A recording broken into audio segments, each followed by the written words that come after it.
Hello বন্ধুরা, আজ সন্ধ্যায় তৈরি করছি।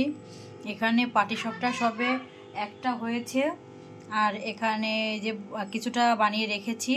এখানে নারকোল রেখেছি, ওখানে নারকোল দিয়ে গুড় দিয়ে এটা মানে যেটাকে বলে পুলি পিঠার পুর, সেটা তৈরি করে রেখেছি। এখানে ব্যাটার, এখানে চলছে যে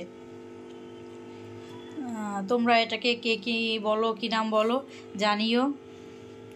আমি একটু মানে এর ভিতরে অনেকে নারকেলের পুর দেয় না, শুধু ব্যাটারটা দিয়েই করে, কিন্তু আমি একটু স্পেশালিভাবে একটু নারকেলের পুরটা দিয়ে করছি, তাতে খেতে ভালো লাগবে। যারা একজন খেলছে, তোমাদের সবার প্রিয় আরাত্রিকা, এই যে খেলছে। তাহলে এখন রাখছি, পিঠাগুলো হয়ে গেলে তোমাদের সাথে আবার শেয়ার করব। হ্যাঁ দেখাও। সবাইকে একটু বাই বাই করে দাও।